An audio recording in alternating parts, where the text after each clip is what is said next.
Tutol si Senator Robin Hood Padilla sa isasagawang investigasyon ng Senado dito kay Pastor Apollo Kibuloy ng SMNI. Kasi isang araw lang ka-coffee, 2 days ago, ibinulgar po ni Senator Risa Ontiveros ang ilang allegedly mga krimen na kinakasangkutan nito ni Pastor Apollo Kibuloy. Not to mention ka-coffee, yung ilang mga isinampang kaso na dyan sa Estados Unidos. No? Sa Estados Unidos, medyo nauurong yung hearing dyan eh.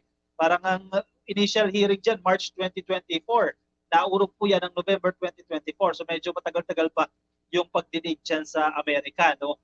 At dito po sa Senado, nag-file po ng resolution dyan si Senator Risa Ontiveros na magkaroon na rin po ito ng investigasyon laban dito kay Pastor Apollo Kibuloy dahil meron pong mga lumapit daw sa kanila na mga biktima o mano ng pastor. Yung mga raw po ipinagpapanggap pa ng PWD para mamalimos, no? Para mag-solicit o maglikom ng pondo para sa kanilang samahan. So sa proposal na ito dyan sa Senado, naka-binbin ito. Actually, may schedule na nga sila. January 23 daw ang pagdinig. No? Si Senator Robin Hood Padilla, na alam nyo naman ka-coffee, kaibigan po ito ni PRRD at Pastor Kabuloy, close yan, ka-coffee. No? Tutol. At expected naman natin ito talaga na hindi magsasakayon dito si Senator Robin Hood Padilla sa investigasyon ng Senado. Senator Padilla is against the investigation sought in the Senate against Kingdom of Jesus Christ leader si Apollo Kibuloy, yan KOJC.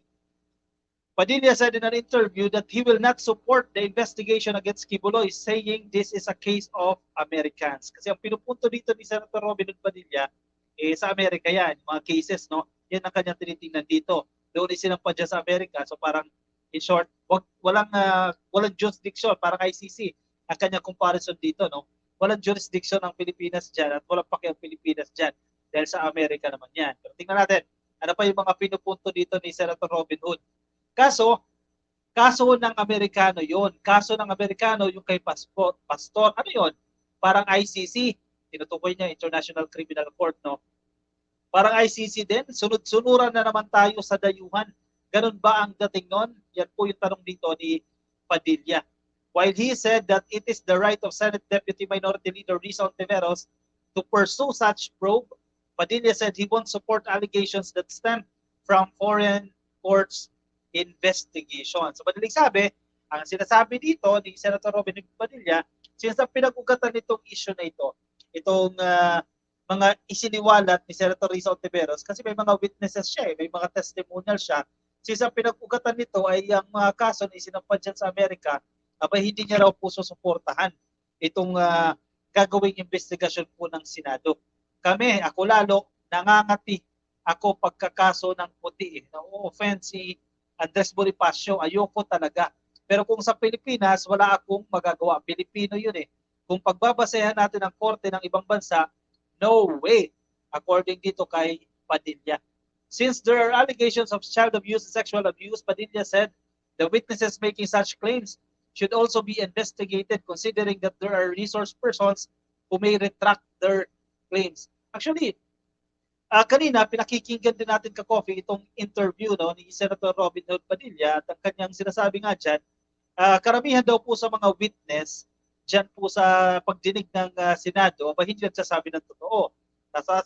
Tulad ng sinasabi niya, ito yung statement ngayon, kinabukasan, magre-retract sila. Babawiin yung kanilang naunang statement. Yan yung claims dito ni Senator Robin Hood Padilla. Kaya naman daw, dapat imbestigahan din, tanungin din, busisiin din itong mga nagpapakilalang witness na ito laban dito kay Pastor Apollo Kibuloy. Last Monday, Ontiveros filed a resolution seeking a Senate investigation into the alleged case of large-scale human trafficking. Hindi biro itong mga kaso na ito, ka-coffee ha. Malalaking mga kaso ito, pero yun nga lang, ang pagdinig na isinasagawa ng Senado ay in aid of legislation lamang. Yan, no? Para baka kinakailangan gumawa ng mga bagong batas. Kung gabay lang ito para sa legislation nila. Ito, meron din kaso mga rape, sexual abuse, and violence and child abuse, which she said were done under the cover of a religious organization. So parang nagpapanggap lang ka-coffee itong si Pastor Kibuloy sa pamamagitan po ng kanyang relihiyon. Ang sinasabi dito ni Senator Risa Ontiveros. Ang sinasabi naman nito, Pasio, yung abogado ni Pastor Apollo, sinasabi niya, kung ikaw hindi mo gusto yung patakaran, yung pamamalakad ng isang relihiyon, di ba, umalis ka. Di ba? Kasi may doon sa mga witnesses na nagsalita doon sa video na inilabas ni Senator Risa Ontiveros, mukhang hindi nagugustuhan ng mga miyembro ng ang pamamalakad ni Pastor Apollo Kibuloy. Simple as that daw. Kung hindi mo gusto yung patakaran, lumabas ka. Parang ang kasabihan na, if the kitchen is hot, get out. Diba? Get out of the kitchen kung mainit talaga ang kusina. So yan ang parang gusto palabasin dito rin Topacio sa kanyang statement. Mabibigat itong kaso na ito, Ka-Coffee, ha? Ang mga paratang na ito kay Pastor Apollo Kibuloy, ha? At nakasampa na itong mga kaso na ito dyan sa Estados Unidos.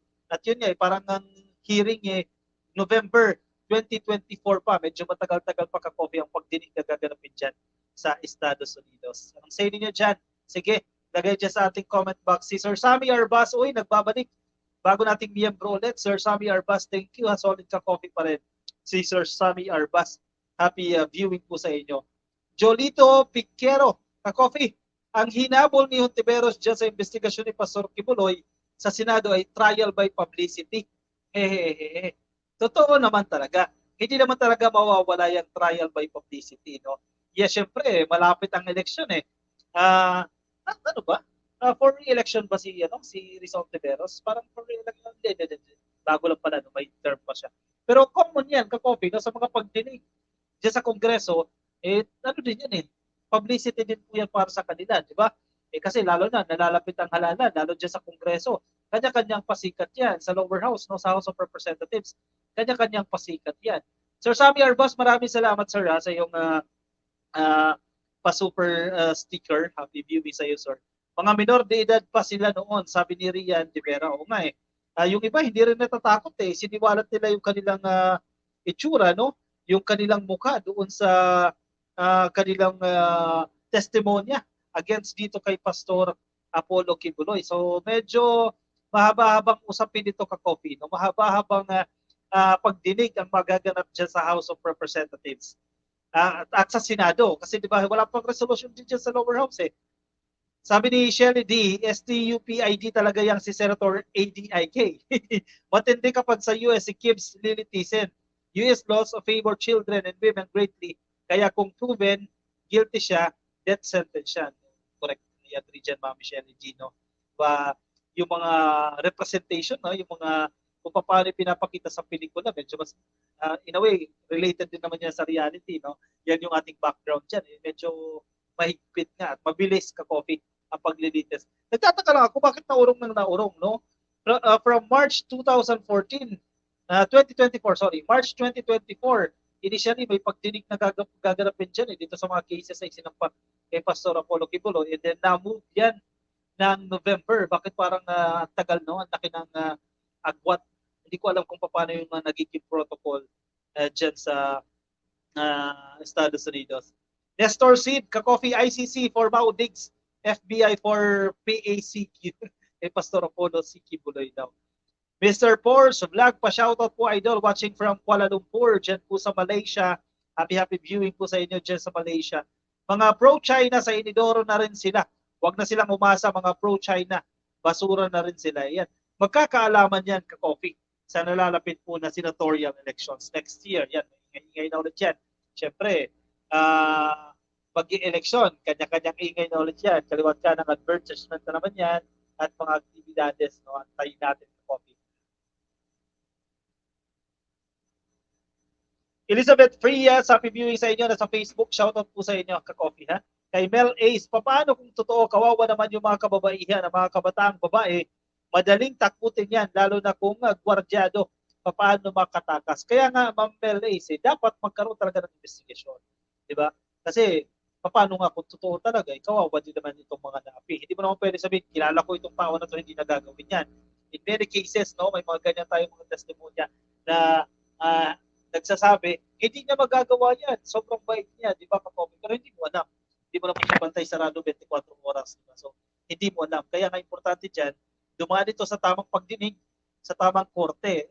In a way, ang sinasabi nito pa, shame ano lang ito Shame hearing lang itong gaganapin dyan sa Senado. Pero in a way, nakatutulong din yan kung yung purpose niya is in aid of legislation. No? Pero kung matibay yung kaso, yung mga allegations na ito, isampayan dito sa Pilipinas para hindi nalulusot doon si Senator Robin Hood Padilla na kaso sa Amerika yan, di ba? Pwede namang isampayan dito sa Pilipinas. Para, ayun, pasok na. Mag-join na si Senator Robin Hood Padilla dyan. Kalamalan muna ako sa comment ha. Christmas is just around the corner. Yan, mabait si Ma'am Cedilio Peña. Kalma daw. Okay lang, ma'am. Ana Maria Alejo, hello ka-coffee watching from Saudi Arabia. Happy viewing po sa inyo sa lahat ng mga Alejo dyan sa Batangas, no? Santo Tomas, Batangas. Ang daming Alejo dyan eh. Happy viewing po sa inyo.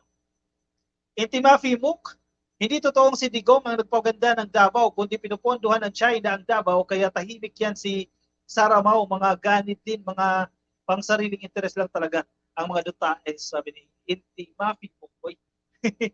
Gina yan kakopya. Adrian Tabura, shoutout sa inyo na sa Facebook, no? Kay Charlene Tada, happy viewing sa inyo. Kay Chavilleros, nakikinig din sa atin. Rufino Adriente, na sa Facebook, shoutout po sa inyo. Ay, click lang, follow, like ako page sa Facebook, ha? Kung nasa YouTube po kayo, click lang po ang subscribe. Alright, sige. Move on tayo sa ating next topic, ha? Medyo marami-rami pa tayong topic. Three more ka-coffee.